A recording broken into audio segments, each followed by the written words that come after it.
You have to be able to listen to things without getting defensive or without getting egotistical. All of those, I don't know if you want to call them filters or roadblocks or whatever it is that we put up, our ego, defensiveness, vanity, anxiety, insecurity, pride, those are all ephemeral and, in many cases, irrelevant stories that we tell ourselves.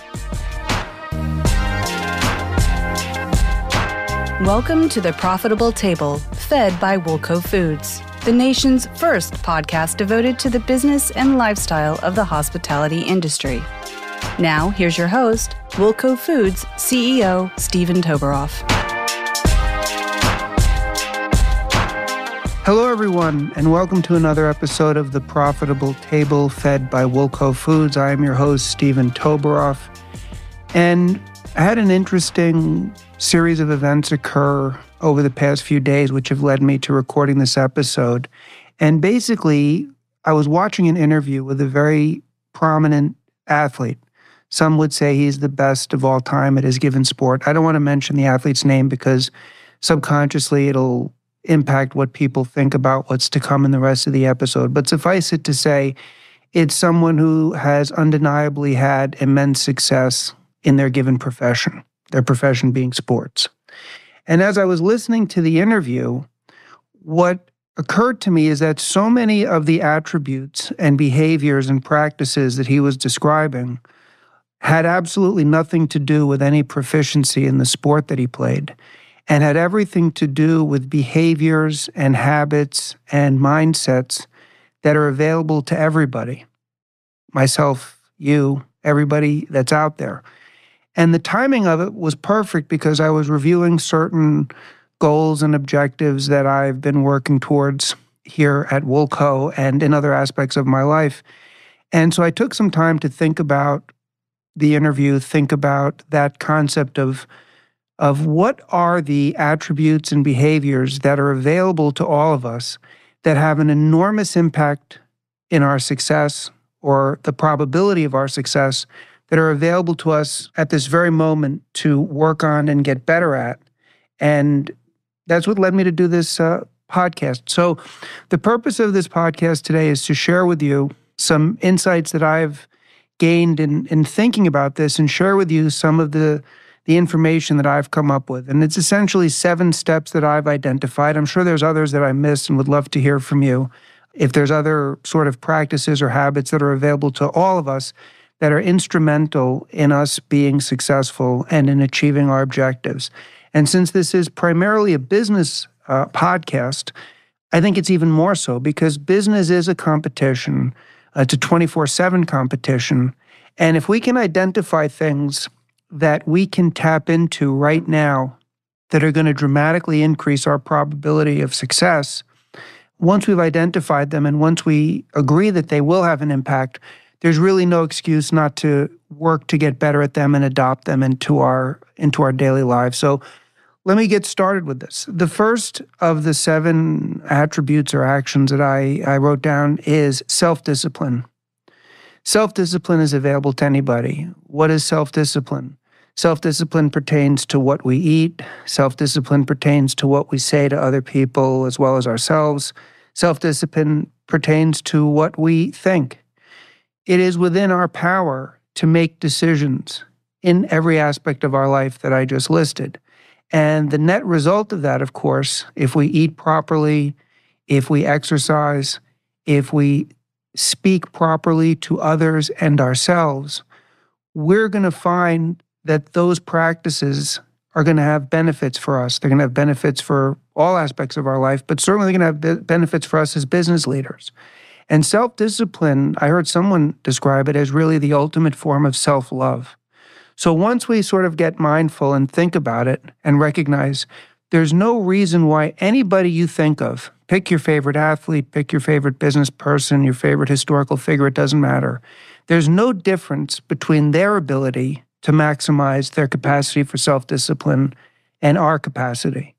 It's merely a decision we have to make. And once we do make that decision and choose to make that something we're mindful of, it can have an enormous impact in our life. So number 1 would be self-discipline.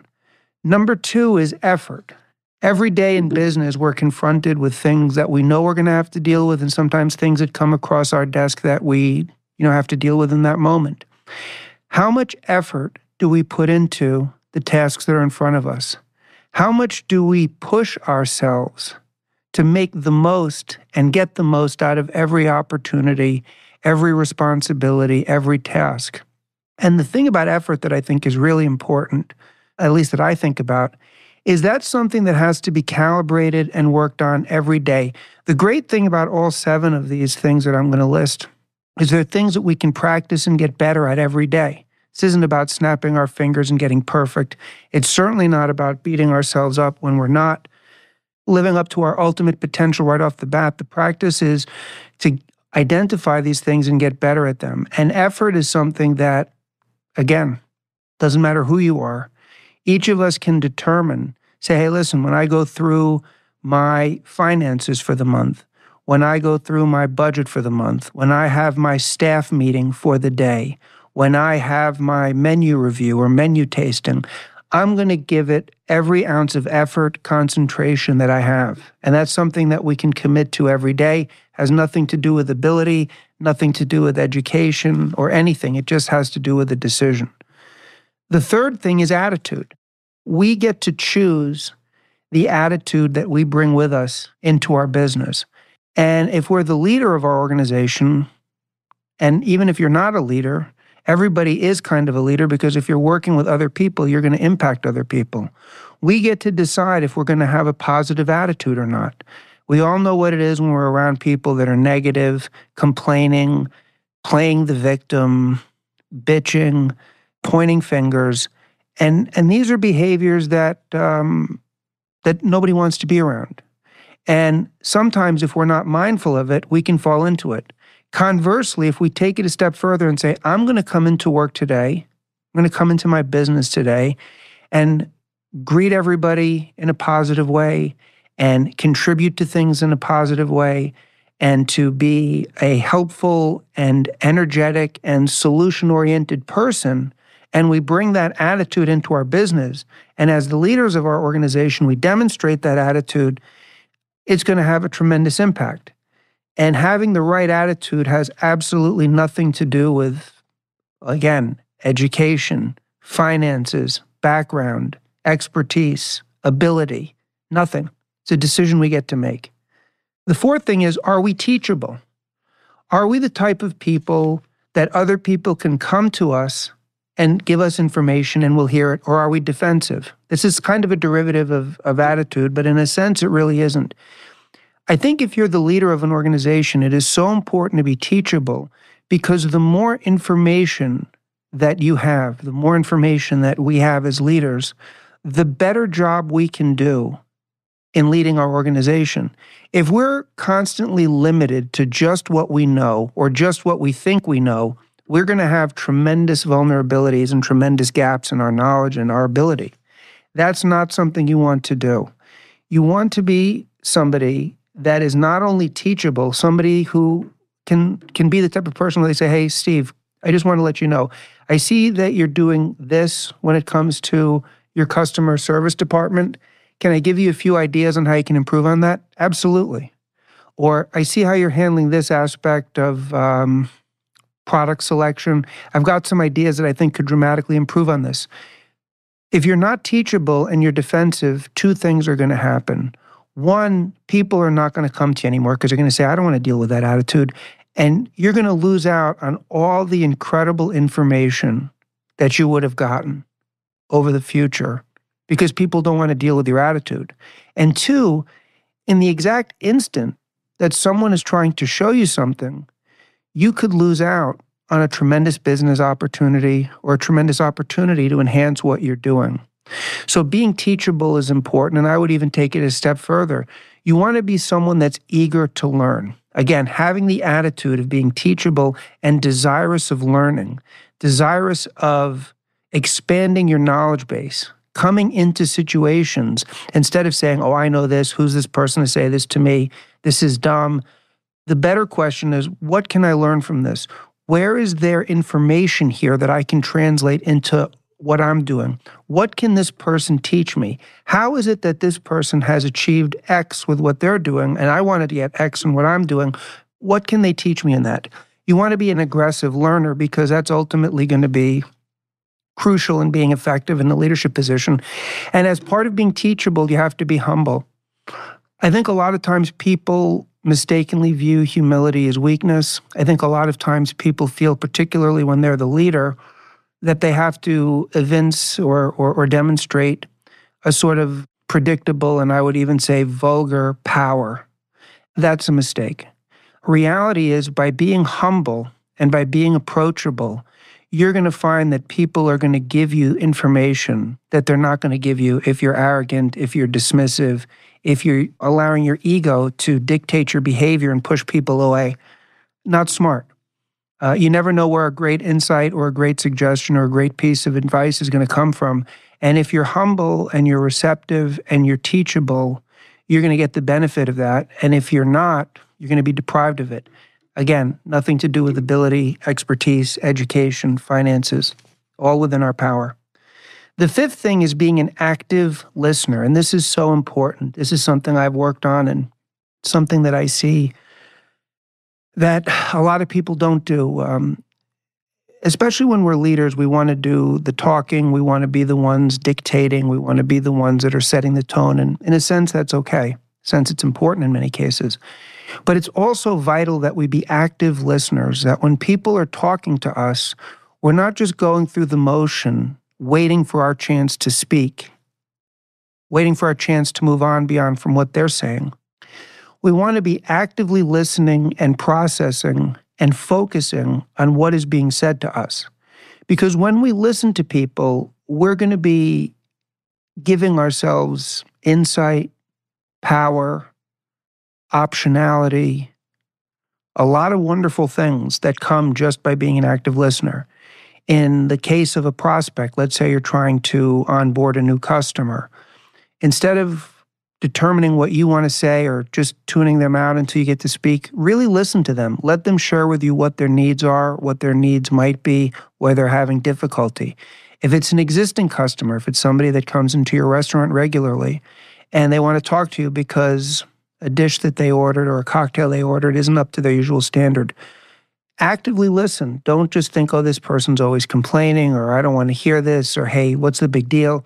Actively listen, because when we listen to other people, one, they intuitively understand that they're being heard. And when it's a customer, when it's a prospect, when it's an employee, when you actively listen to someone, you're giving them respect, and it's as powerful as giving somebody a compliment. Most people are so desperate to be heard, and they never get a chance to be heard. And if you're the person that is an active listener to anybody in your organization, you're going to find that people are very much willing and desirous to come to you, to help you, because they appreciate it. But the second thing is you're going to learn things that are going to be unavailable to you if you lack the capacity to listen. And you have to be able to listen to things without getting defensive or without getting egotistical. All of those, I don't know if you want to call them filters or roadblocks or whatever it is that we put up, our ego, defensiveness, vanity, anxiety, insecurity, pride, those are all ephemeral and in many cases irrelevant stories that we tell ourselves that create a barrier between us and the information. What counts is the information. What counts in business is satisfying your customers, maximizing the engagement of your employees, onboarding new customers, scaling your business through all kinds of techniques and initiatives that are going to require the collaborative effort and input of your team. That's what counts, not your internal emotional filters. And to the extent that you can be an active listener and really process and engage with people, you're going to find it opens up a world of opportunities and puts you in a much better position to be successful and to be effective. And again, has nothing to do with ability, finances, education, merely a decision we have to make. 6 is being somebody who you can rely on and somebody who keeps their word, both to others and to themselves. In business, the people who are solid, who can be relied on, who keep their word, are people that have a lot of currency in the marketplace. I have customers that have been with me for years. And if they called up and said, listen, we're going to open a new facility, or I'm having a little issue here with one aspect of my business, so give me 3 weeks and then I'm going to start paying again and I'm going to, pay off the balance, or, I'd like to try some samples. Normally, I know you don't want to bring this in, but I'm seriously considering doing it. If you're somebody who's reliable and you stand on your word, people are going to treat you differently. And the best way to be somebody who keeps their word is to really think before you commit. Think before you give your word. We don't have to say yes to everything. We don't have to agree to everything. I think a lot of times because we don't want to hurt people's feelings, or we don't want to seem unavailable, or whatever the case may be, we will agree to things firsthand and then cancel later. It's a very bad habit to get into, because not only have you potentially offended somebody that could be instrumental for your business down the road, but you start to put in place a pattern of behavior that is totally non-constructive. It's far better when you don't know what to do to say, I appreciate that. Let me get back to you later today. Let me get back to you tomorrow. Give yourself some time. And then really say to yourself, can I commit to this? Is this something I want to commit to? Is this something I'm really going to do? And then do it. And once you give your word to do something, come hell or high water, follow through on it. And if you do that enough, you will develop a reputation as somebody that stands on their word. And that's a valuable currency, as I said. And the same goes with ourselves, which goes back to self-discipline or willpower. It's very bad to tell ourselves that we're going to do something and not follow through. And we all do this. And it happens, and we can't beat ourselves up about it. I can think of many instances in the not too distant past where I've said I'm going to do something, to myself. Could be a small thing, could be not a small thing. And I didn't follow through. And so for me, the issue isn't to beat myself up about it, but to view it more as a batting average. When I give my word to myself, if I'm following through on it 70% of the time, hypothetically, I want to get it to 80. If it's 80, I want to get it to 90, et cetera, et cetera.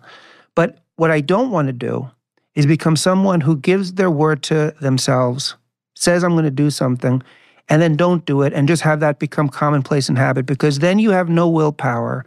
Then you don't believe in yourself, you don't rely on yourself, and then you're not going to get anything done. Whereas if you keep your word to yourself, just as it is with other people, that's how you build self-confidence, that's how you build willpower. But with all of these things, I want to take a second and reiterate right now, this is not a call to perfection, and this is not a call to beat ourselves up for what we haven't done. The past is gone, irrelevant. The only thing that matters is right now, this moment, and God willing, the opportunity to go forward. The past, even if we were perfect in the past, doesn't matter, right? And if we're not perfect going forward, that also doesn't matter, because each moment is anew. The question is being mindful of this and working to get better and better and better at these things on a daily basis. And certainly keeping your word to others and to yourself is extremely important and something that people should be mindful of. And then number 7, and the one that makes it all happen, in my view, is consistency. I was talking to somebody in the business world who had scaled a lot of different businesses and had done, at the end of her career, billions of dollars worth of transactions.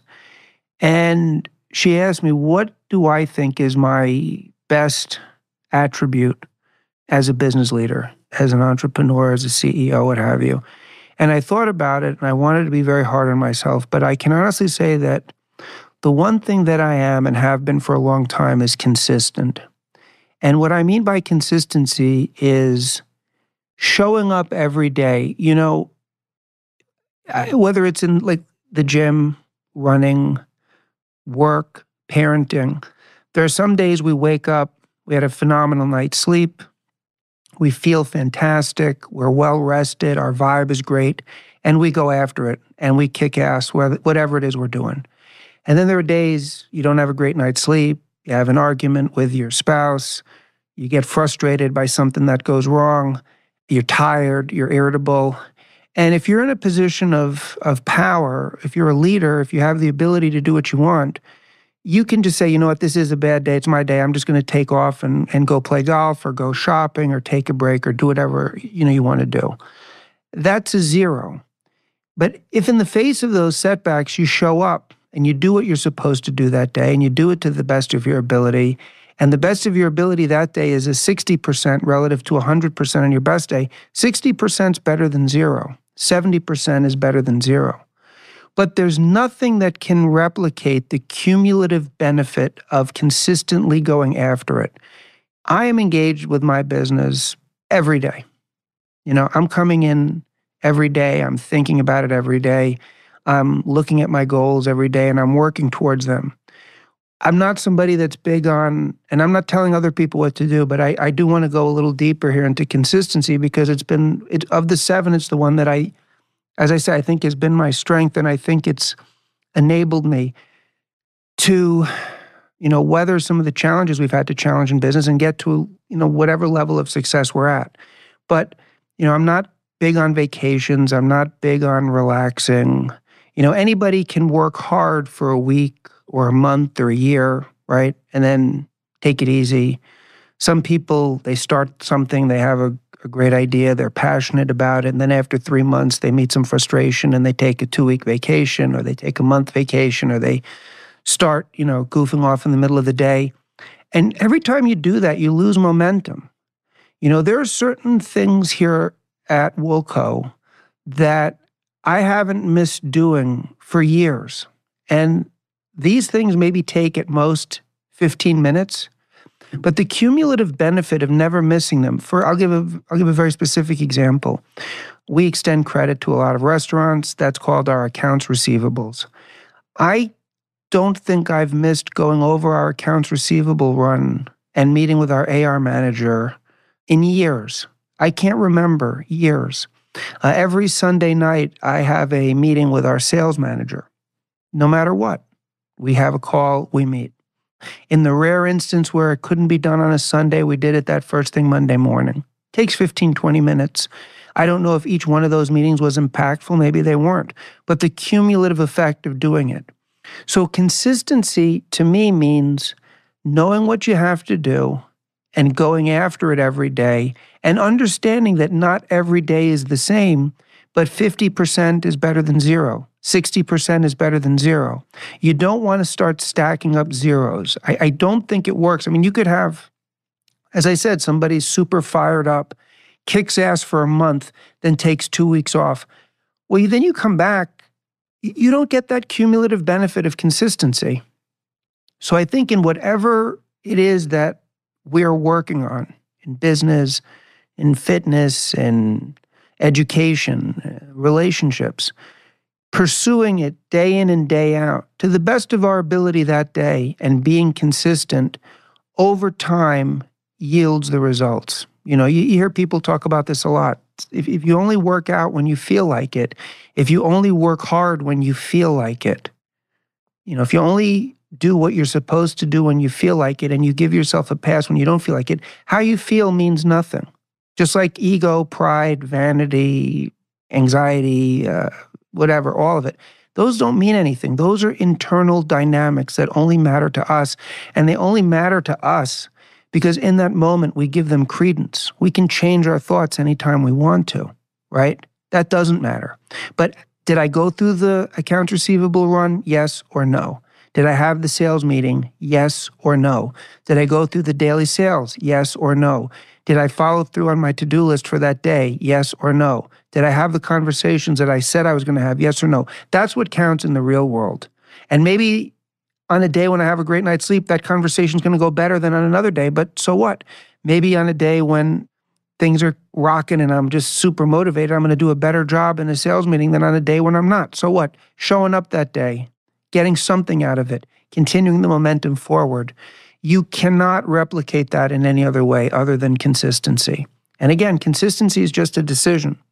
So again, you have self-discipline, you have effort, attitude, teachability, being an acute listener, reliable with your word, and consistency.